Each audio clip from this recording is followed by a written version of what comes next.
Welcome to be the latest news. Election update के episode 3 में आज हमारे साथ एक बहुत ही ख़ास मेहमान जुड़े हैं, फ़हीम सेरीकार साहब, जो बिदर नॉर्थ से कांग्रेस के एस्पिरेंट कैंडिडेट है और ये वक्फ एडवाइजरी कमेटी के एक्स चेयरमैन भी है। तो आज इनसे जानते हैं जो बिदर में जो मौजूदा सियासत चल रही है कांग्रेस पार्टी, जेडीएस पार्टी और बीजेपी में, तो इनसे हम कुछ सवालात पूछते हैं। आइए सर, आपका स्वागत है हमारे चैनल पे। बिदर लेटेस्ट न्यूज़ जो आज हमारे दरमियान मौजूद है, हमारे ख्यालात जानने के लिए वो यहाँ पे आए हैं। मैं उनका दिल की गहराइयों से शुक्रिया अदा करता हूँ। सर, सबसे पहला क्वेश्चन तो ये है सर, आप कांग्रेस के एस्पिरेंट कैंडिडेट है बिदर नॉर्थ से, जो कांग्रेस के प्रेजेंट एमएलए है सर बिदर में, उनके रहते हुए आपने आपकी दावेदारी पेश की सर, तो आपको एमएलए साहब में ऐसा क्या कमी महसूस हुई कि आपने दावेदारी पेश की सर? मैं एज ए एस्पिरेंट, मैं एज ए दावेदार मोहम्मद फ़हीमुद्दीन सेरीकार और मुझसे हटके और मज़ीद 6 लोग इंक्लूडिंग रहीम खां, टोटल 7 लोग अपना अपना दावा पेश किए हैं। किसी की खूबी और ख़ामी का सवाल नहीं है यहाँ पे जी। तो पार्टी के अंदर रहने के बाद उसके अंदर टिकट का पूछना हमारा अखलाक़ी फ़रीज़ा है, तो हम टिकट पूछने के लिए एप्लीकेशन दिए हैं। इन 7 लोगों में पार्टी किसको टिकट देती है वो पार्टी डिसाइड करेगी और पार्टी जिस किसी को भी टिकट देगी, बाकी के तमाम लोग मिलकर उसको जिताने के लिए हम काम करेंगे। सर, अगर आपको कांग्रेस का टिकट नहीं मिला तो क्या आप किसी और पार्टी से एमएलए कॉन्टेस्ट करेंगे? जी नहीं, वैसा मेरा बिल्कुल इरादा नहीं है। जो कोई भी क्या पार्टी की तरफ से कैंडिडेट होगा, हम उसकी भरपूर तायद करेंगे और उसको जिता के लाने के लिए अनथक कोशिश करेंगे। सर, जो अब नगर उत्तम 4 का बजट रिलीज़ हुआ सर, जिसमें एमएलए साहब 60 करोड़ रुपए के रोड बिदर में नए इनॉग्रेशन किए हैं, तो ये जो बिदर उत्सव आ रहा है सर, उसके लिए ये रोड्स पड़ रहे हैं या फिर जो अब इलेक्शन है उसके लिए ये इतना डेवलप हो रहा है सर बिदर? नहीं, ये नगर उद्यान का जो बजट है, एमएलए साहब जो पूरे बिदर के अंदर तकरीबन 60 करोड़ के तमाम जो रोड बना रहे हैं, म्यूनसिपाल्टी वार्ड और जो मेन रोड्स हैं नौबाद से बिदर या और मज़ीद दूसरे रोड जो है, तो वो उनका पहले से प्लान था, पहले से उसके एक्शन प्लान, उसके बहुत सारे टेंडर नहीं हुए थे, वो टेंडर अब हुए हैं, वो अब काम चालू हुआ है। जी सर, अब जो कोरोना वायरस का जो नई लहर आई है सर चाइना में, तो ये बहुत ज़्यादा है। इस कोरोना वायरस को देखते हुए क्या बिदर उत्सव होना जायज़ है आपके हिसाब से?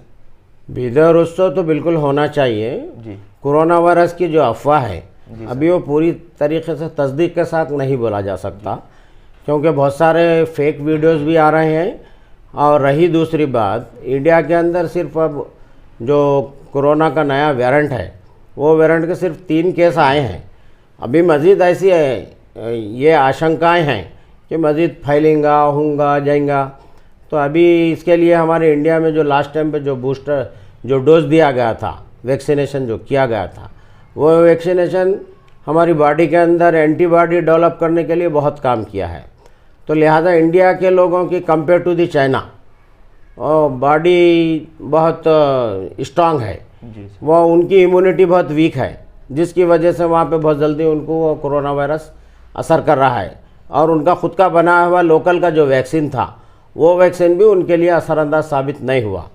तो हमारी जो गवर्नमेंट है, वो गवर्नमेंट जो वैक्सीन पूरे जितने भी करोड़ लोगों को दी है, वो ज़्यादातर मेजॉरिटी में तो फ़ायदेमंद साबित हो।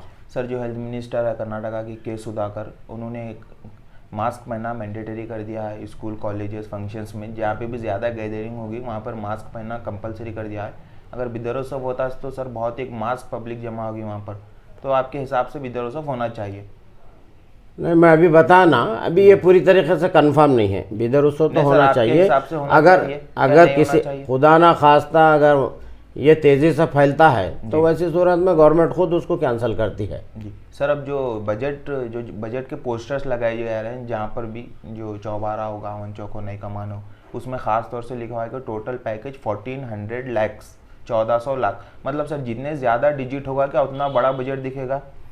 नहीं, बात दरअसल ऐसी है कि वो जो भी लिखा गया है जी, ये 1200 लाख या 1400 लाख जिस टाइप पे भी लिखा गया है, एस्टीमेट उसी अंदाज में बना हुआ है जी। वो एस्टीमेट का जो जैसा भी वर्डिंग है, जो कास्ट है, उस हिसाब से वो लिखा गया है। तो मतलब एस्टीमेट 1400 लाख का ही लिखा हुआ था? हाँ, उसमें 1.2 करोड़ बल्कि अगर लिखा हुआ होता तो बोर्ड के ऊपर भी 1.2 करोड़ ही आता।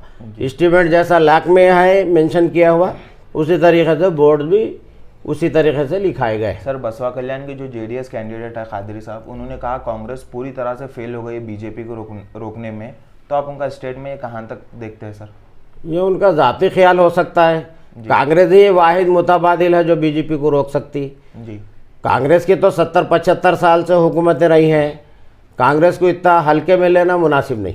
सर जेडीएस के जो एक्स सीएम थे एचडी कुमारस्वामी, उन्होंने अपने स्टेटमेंट में कहा अगर जेडीएस अपनी गवर्नमेंट बनाती है कर्नाटक में तो वो मुस्लिम सीएम बनाने तैयार है, जबकि कांग्रेस कई सालों से मुस्लिम वोट लेकर अब तक जीतते आई है, तो कांग्रेस क्यों नहीं सर मुस्लिम सीएम बना सकती? ये जो बात आपने अभी पूछी, जी सर, इसका दूसरे दिन ही तरदीद कर दी गई है जी सीएम इब्राहिम साहब की जानिब से।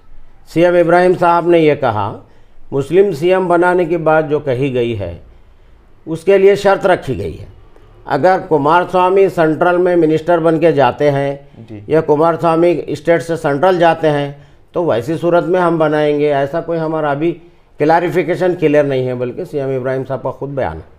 सर अब जो गुलबर्गा में 2-3 दिन पहले एक मीटिंग हुई, बीदर ज़मीर अहमद खान और यूटी खादर साहब और मुसलमानों के कई लीडर्स वहाँ पर मौजूद थे कि मुसलमानों को कांग्रेस से ज़्यादा सीट दी जाए। क्या कांग्रेस की हाईकमांड इसके ऊपर राजी होगी सर ज़्यादा सीट देने के लिए मुसलमानों को? देना ही चाहिए, क्यों नहीं देना चाहिए, क्योंकि कांग्रेस का मेन बेस मुस्लिम वोट है जी, और हमेशा से मुस्लिम वोट देते आए हैं कांग्रेस को हम अपनी जमात समझ के वोट देते हैं, तो कांग्रेस को भी चाहिए कि वो मुसलमानों को ज़्यादा से ज़्यादा वोट दे। बल्कि साबिक़ में इसकी मिसाल ये रही है कि यहाँ पे महाराष्ट्र, कर्नाटक, आंध्रा से 3 पार्लियामेंट को जाते थे एमपी। कर्नाटक से हमारे जाफ़र शरीफ साहब थे मरहूम, जी, उसके बाद आपके इससे महाराष्ट्र से AR अंतुले थे, और कर्नाटक इससे आंध्रा से मुत्तहिद आंध्रा था, वहाँ पे AK खान थे। तो 3 पार्लियामेंट को हमने यहाँ से मुसलमान एमपियों को भिजाया है। नहीं सर, 2023 में क्या कांग्रेस अब 17 से ज़्यादा बढ़ाकर सीट दे सकती है मुसलमानों को? बिल्कुल देगी, ऐसी कोई बात नहीं। हमारी जो मुस्लिम स्टेट की जो लीडरशिप है, जैसा ज़मीर अहमद खान, यूटी खादर, नसीर साहब और हमारे राज्यसभा मेंबर नासिर हुसैन, ये तमाम लोग माइनॉरिटी का हक दिलाने के लिए बराबर कोशिश में लगे हुए हैं। और हमारे जो भी जिम्मेदार है KPCC में और AICC में, उनको कन्वेंस भी कर रहे हैं। ऐसा कुछ नहीं है, बिल्कुल बराबर ज़्यादा से ज़्यादा सीट देगी। मगर मुसलमानों से मेरी एक गुजारिश ये है कि वो बग़ैर कोई तफरक़ा पैदा किए के मुत्तहिद तरीक़े से अगर अपने कैंडिडेट को सपोर्ट करेंगे तो ही रिज़ल्ट मुमकिन है जी। अगर आपस में ये लोग बिखर जाएंगे तो फिर गुजरात जैसे हालात होंगे, जहाँ पे 19 सीट के ऊपर डिसाइडेड फैक्टर थी, वहाँ पे 17 सीट बीजेपी निकालने में कामयाब हो गई। इसकी वजह ये रही कि मुसलमान कुछ या तो MIM के साथ चले गए, कुछ आम आदमी के पार्टी के साथ चले गए। मुसलमानों के बढ़ जाने की वजह से बीजेपी को फ़ायदा हुआ। तो आने वाले दिनों में मुसलमानों से मेरी अपील है कि वो ऐसा ना करें, अपना वोट मुत्तहिद तरीके से दे के कांग्रेस को भारी अक्सरियत से कामयाब करें। 2023 में कांग्रेस का आना यकीनी है। सर आप नेशनल इशू पे भी बात किए, हम लोकल इशू पे आ जाते हैं वापस से। बिदर में कितना डेवलपमेंट हुआ सर आपके हिसाब से? बिदर में रहीम खान के MLA बनने के बाद काफ़ी डेवलप हुआ है जी। मतलब क्या क्या डेवलपमेंट हुआ सर? ये देखिए, ब्रिम्स हॉस्पिटल आया है, रिंग रोड बने हैं, और आपके अंदर 100 बेड का हॉस्पिटल बना है, और ऐसे तकरीबन 4-5 हॉस्पिटल वो चिमकोड़, चिलेरगी या तुम्हारे बूढ़ा की कॉलोनी, ऐसे मज़ीद लोगों की सहूलत के लिए जो जो हो सकता था रहीम खान ने किया है। बल्कि रहीम खान ने जिस वक्त पानी की तकलीफ थी बीदर के अंदर, अपने टैंकरों के ज़रिए बीदर के अवाम को मुफ्त पानी सरबराह किया है जी। तो और जब बीदर में डिमोलिशन हो रहा था हर्ष गुप्ता के ज़माने में, जो जो लोग मुतासिर हुए उनको रहीम खान ने माली मदद भी की है। तो रहीम खान तो हर वक्त पब्लिक के लिए अवेलेबल है। ऐसा कुछ नहीं है कि वो अगर काम नहीं करते तो उनको 3-3 मरतबा कैसा आवाम जिता के लाती थी। तो सर आपके हिसाब से बिदर में डेवलपमेंट हुआ? बिल्कुल डेवलपमेंट हुआ, तो नहीं का सवाल ही नहीं पैदा होता। आपकी पार्टी के MLC कहते हैं कि बिदर नॉर्थ में कुछ भी डेवलप नहीं हुआ। वो उनका अपना ख्याल है, उसको कुछ भी नहीं बोल सकते। मतलब वो आपके पार्टी के जो अलग अलग स्टेटमेंट है सर, आपके पार्टी में भी 2 ग्रुप्स है। देखिए, ऐसे 12 दफ़ा स्टेटमेंट आते हैं जी जो हमारी पार्टी के जो जिम्मेदार हैं, जो स्पोक पर्सन हैं जी वो जब वो पार्टी के हित में नहीं होती बात, वो उनका निजी मामला है बल्कि उसको डिनाई किया जाता है। ये भी उनका निजी मामला हो सकता। सर ब्रीम्स की बात की आपने, ब्रीम्स बहुत अच्छा डेवलप कहा बोले आप एमएलए साहब। ब्रीम्स का आप कभी सर्वे करें सर अंदर से जाकर, ब्रीम्स में कितनी गंदगी है, पेशेंट के लिए डॉक्टर्स मौजूद नहीं है? ब्रीम्स में जो गंदगी है, जब तक कांग्रेस गवर्नमेंट थी, सिद्धरामैया के हाथों ब्रीम्स की इफ्तिताह हुई, तो उसको बजट देने में या उसको मेंटेन करने में भरपूर हमारे लीडरशिप ने ताउन दिया है। अब सरेदस्त तो बीजेपी गवर्नमेंट है, वो उनकी जिम्मेदारी है, वो उसको सुधारे, वो जाके चेक करें, जो जिम्मेदार है उसको सस्पेंड करें। जी सर। बीजेपी का यहाँ पे प्रेजेंट सेंट्रल मिनिस्टर है, बीजेपी के एमएलसी है, बीजेपी के एमएलए हैं, साबिका मिनिस्टर हैं। ये जो भी है बीजेपी की गलती से है सर। अब मतलब एमएलए साहब की इसमें कुछ गलती नहीं है। अरे मौजूदा हुकूमत तो बीजेपी की है ना। जी सर। बीजेपी ने क्या क्या किया है, बीजेपी आज महंगाई को कहाँ से कहाँ पहुँचा दी। जी सर। आप देख रहे हैं सिलेंडर, गैस सिलेंडर 1100 1150 रुपये के पार पहुँच गया।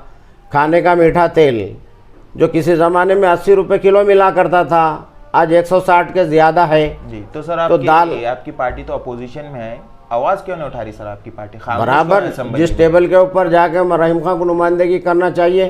जी परसों हाल में रहीम खान का आप देखे होंगे वीडियो, जिला पंचायत के अंदर रहीम खान ने। नहीं सर, मैं असेंबली की बात करूं सर। जो मैं वही पॉइंट के ऊपर बोल रहा हूँ मैं। जी। जब यहाँ पे मीटिंग होती है, केडीपी की मीटिंग होती है जिला पंचायत के अंदर, प्रभु चौहान डिस्ट्रिक्ट इंचार्ज मिनिस्टर थे, तो रहीम खान का क्वेश्चन देखिए आप, रेस किए हैं वो क्वेश्चन।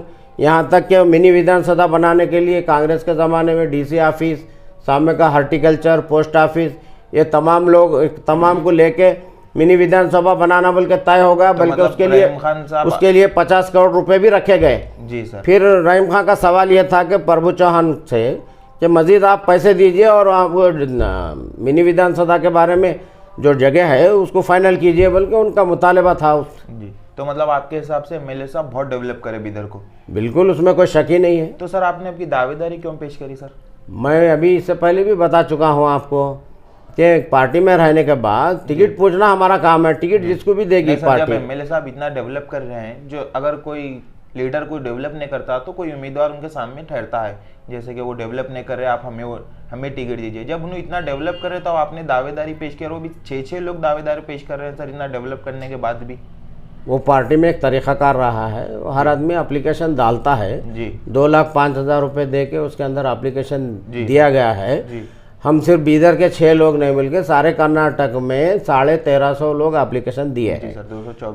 और इवन दो 224 सीट के लिए, और इवन दो आपका बाजू औराद ले लीजिए, औराद के अंदर एक सीट है जिसके अंदर 22 लोग दावेदार हैं। वो तो रिजर्व है सर।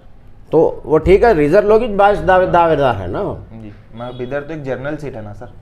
और जब एमएलए साहब इतना डेवलप कर रहे हैं, हर कोई बोल रहा है एमएलए साहब इतना डेवलप कर रहे हैं, फिर भी पार्टी में इतने सारे लोग उनके अपोजिट ठहरे हुए दिख रहे हैं सर। वो और दो ग्रुप दिख रहा है। आप अपोजिट बोल के उसको ये मत कीजिए, पूरे 6 या 7 जितने भी है पूरों में इत्तेहाद है। जिस किसी को भी पार्टी फाइनल करेगी, हम पूरे लोग मिलके उसके लिए काम करेंगे। सर सीएमसी की बॉडी नहीं बनने का वजह अब तक इसके पीछे इसके वो भी बीजेपी की हुकूमत है। बीजेपी की हुकूमत है और बीजेपी की गवर्नमेंट से एक लेटर आता है कि जल्द से जल्द बॉडी रिफॉर्म किया जाए। तो कराए ना डीसी, उसके लिए कौन कराए, कोई ऑब्जेक्शन कराए, कोई रुकाए, वैसा तो कुछ भी नहीं है। डीसी साहब कल डेट डिक्लेयर करें, कराए, हमें उससे कोई एतराज़ नहीं।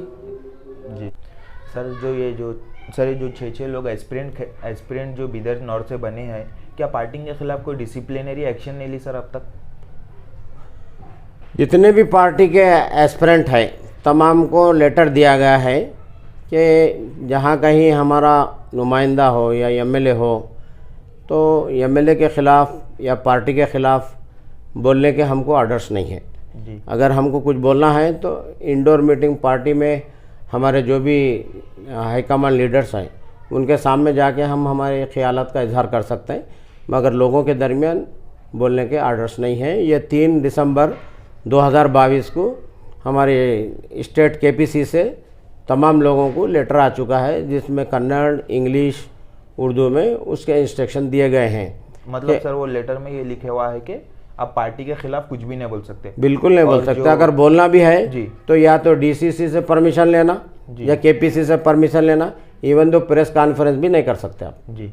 तो सर जो माइनॉरिटीज़ है सर, जो माइनॉरिटीज़ को KMDC लोन आती है, वो कई सारे स्टूडेंट्स को अब KMDC लोन नहीं आ रही, स्कॉलरशिप नहीं आ रही, जबकि MLA साहब माइनॉरिटी से बिलोंग करते हैं। तो MLA साहब ने असेंबली में ये क्वेश्चन कभी रेज किया है सर कि KMDC लोन देनी चाहिए? KMDC के लोन के बारे में येदियुरप्पा जिस वक्त CM थे जी, KMDC का माइनॉरिटी के बच्चों का पूरा यहाँ से यहाँ तक जितना भी अलोकेशंस होना चाहिए बजट, वो अलोकेशन को बिल्कुल दूसरे तरफ डाइवर्ट कर दिया गया है। जी, तो उसके लिए ये येदियुरप्पा के पास तकरीबन 7 मुस्लिम MLA मिल के गए, जाके नुमाइंदगी करें, 500 करोड़ रुपए देने के लिए उनसे मुतालबा किया गया, मगर BJP गवर्नमेंट ये माइनॉरिटी से ताल्लुक़ रखने वाले बच्चों के लिए फ़िक्रमंद नहीं है, बल्कि अक़लियती मुखालिफ हुकूमत है ये।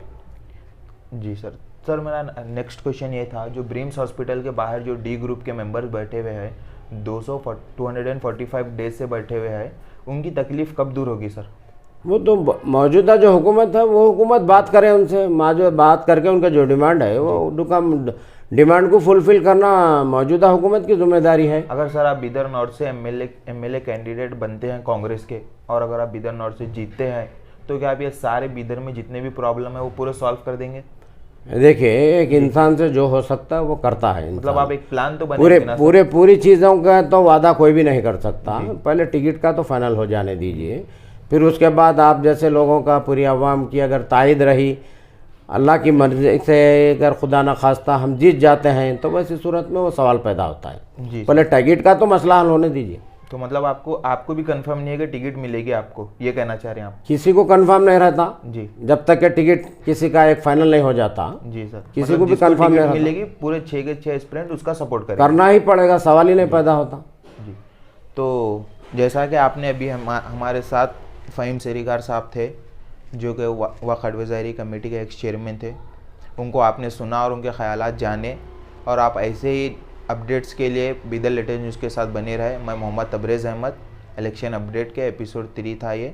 अगर कुछ आप बिदर की आवाम से मैं यही मुतालबा करना चाहता हूँ कि आज जो हालात है देश के और ख़ासकर कर्नाटक के, उन हालात को देखते हुए सेकुलर जहन रखने वाली सेकुलर पार्टियों को मजबूत करने का काम करें। आप अपना कीमती वोट सेकुलर ताकतों को, सेकुलर पार्टियों को देकर भारी अक्सरियत से कामयाब करें और हुकूमतों को तब्दील करने का काम करें। जी, थैंक यू सर, आपने अपना कीमती वक्त दिया, शुक्रिया।